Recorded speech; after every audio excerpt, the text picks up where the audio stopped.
talks between Western officials and Taliban delegates have ended in Oslo without any concrete agreement. Representatives of the United States and European nations linked humanitarian aid to Afghanistan with an improvement in the rights of women and minorities. The Taliban, in turn, demanded that $10 billion in Afghan cash reserves, currently frozen by the United States and other Western countries, be released so Afghans can be helped. Overall, though, they seemed pleased with the three-day talks, saying they gave them an opportunity to get, quote, closer to the world. These talks were controversial from the start. Critics said sitting down with the Taliban meant legitimising them. But host Norway disagreed, saying it was about creating a forum for exchanging messages. So this is, I believe, a measure that makes it possible to hold those who hold power in Afghanistan accountable and to really communicate the clear needs. I know this is a challenge for many to see the Taliban being received in Oslo. It is also something that is a troubling thing for many people, including for me. The situation on the ground in Afghanistan, the Prime Minister went on to say, is driving the need for such talks. More than 20 million Afghans are at risk of starvation. Their misery is being compounded by freezing temperatures. The economy has collapsed, leaving many having to turn to desperate measures to make ends meet. Before, we suffered because of war. Now we're fighting hunger. People sell their children or risk dying. So we urgently ask for the help of authorities. In Norway, the group was told that for aid to start flowing and for Afghan funds to be unfrozen, they must build an inclusive government. But crucially, they must restore the human rights they've taken away from women and girls. This is a red line for us. If we cannot educate girls, we cannot educate boys. They have to understand that we respect their traditions, but they need to understand that we also have traditions. We represent a civilization where gender equality is fundamental. As the Taliban headed home, one Western observer said there had been incremental shifts, but that more meetings would be needed for the two sides to find a way of dealing with each other. Joining me now from Kabul is Country Director of the Norwegian Refugee Council, Pauline Belleman. Ms. Belleman, the Taliban in their meetings in Oslo have demanded Afghanistan's cash reserves worth $10 billion be released so Afghans can be helped. Is the lack of that money hindering aid relief in Afghanistan? It's hindering more the economy. That money is needed to be released to shore up trade and investment in the country, and also as a contribution towards paying salaries for healthcare workers, for education workers. The country at the moment is at an economic standstill because there is no investment and because all assets have been frozen. So it is critical that a resolution is found to release those funds, but also to open up the banking system again. Western leaders and officials who were there in Oslo, they were demanding that the Taliban improve women's and minority rights in the country before any money is released to the group. Do you think that should be the priority right now?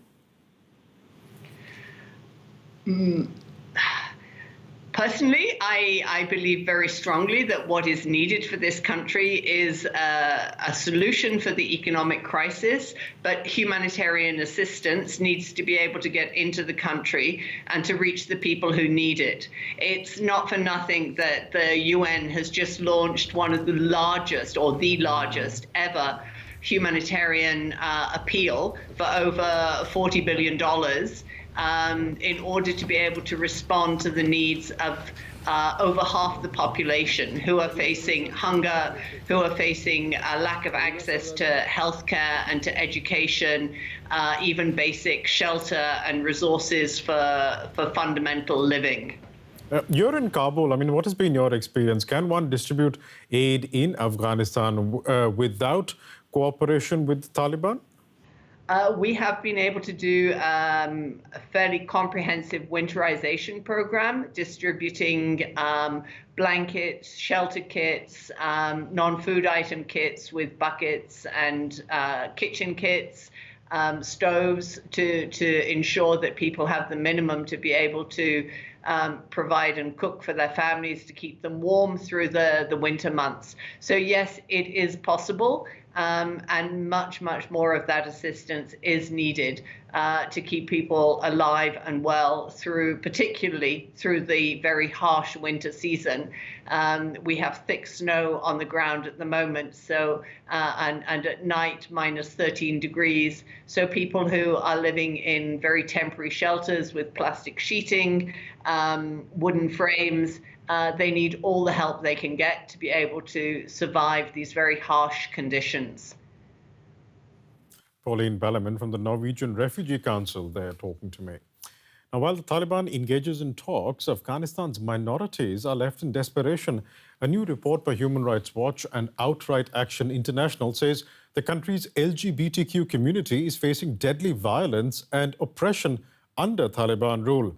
To be clear, Afghanistan's conservative society was already a difficult place to live as a member of the LGBTQ community before the Taliban takeover.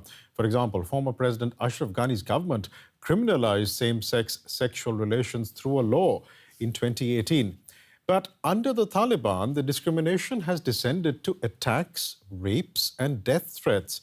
Based on interviews conducted with 60 Afghans last year, the report lists 4 main ways in which LGBTQ people are facing danger. Now, many interviewees say they were attacked, sexually assaulted, or threatened by Taliban members. Many knew others who were killed. Others report threats and abuse from family members, acquaintances, or romantic partners who turned against them. Many reported the greatest threats came through their phones via SMS or social media. And for many LGBTQ people in Afghanistan, the most pressing threat is not from direct violence, but the inability to earn a living or going out just to buy food for fear of being identified. The report includes first-person accounts of the dangers these people face, both from victims and the Taliban themselves. It quotes one Taliban judge telling a German newspaper, I quote, "For homosexuals, there can only be 2 punishments, either stoning or he must stand behind a wall that will fall down on him." And one man reported having to pass through Taliban checkpoints to collect his paycheck. At one, he was beaten, then taken away to be whipped and gang raped. When he was released, he was told, I quote, "From now on, anytime we want to be able to find you, we will, and we will do whatever we want with you."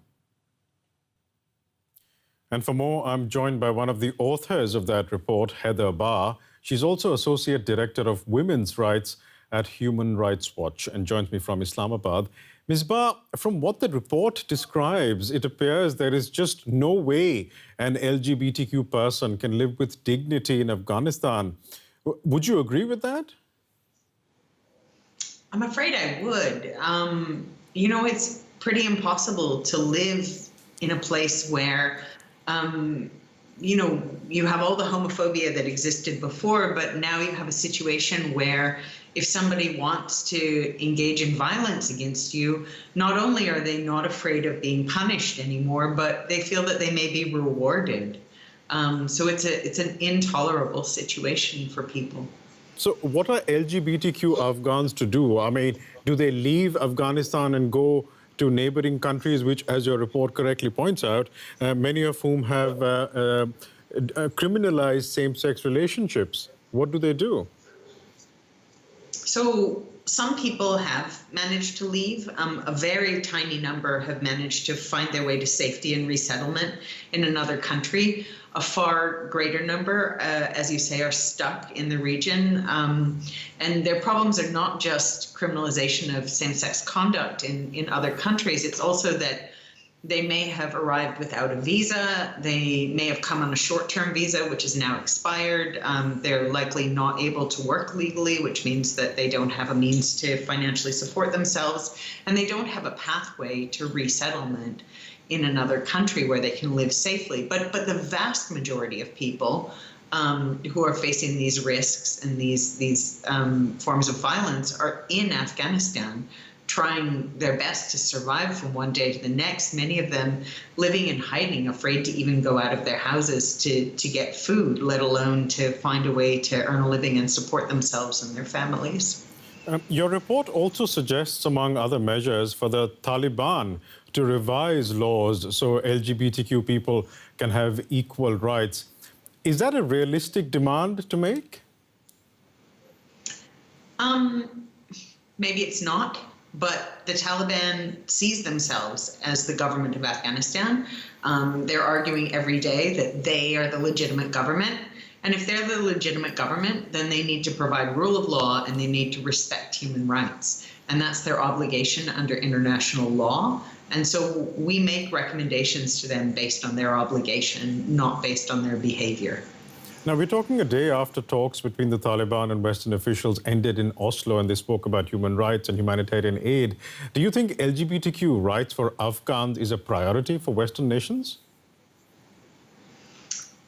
I actually question whether human rights are a priority for Western nations, period. The Oslo meeting was disturbing, honestly, because, we had this terrible kind of collision of images of the Taliban beating women's rights protesters about a week and a half ago and spraying them with pepper spray and then raiding the homes of two of them and arresting them at night on Wednesday night last week. And then the Taliban flying on a private jet to Oslo at a moment when, very few countries had spoken up about the brutality toward the women's rights protesters. So right. I fear that human rights in general are being forgotten by the international community, let alone the rights of LGBT people, which have always been a sensitive and neglected issue in Afghanistan. Heather Barr, we'll leave it there, but thanks so much for joining us today.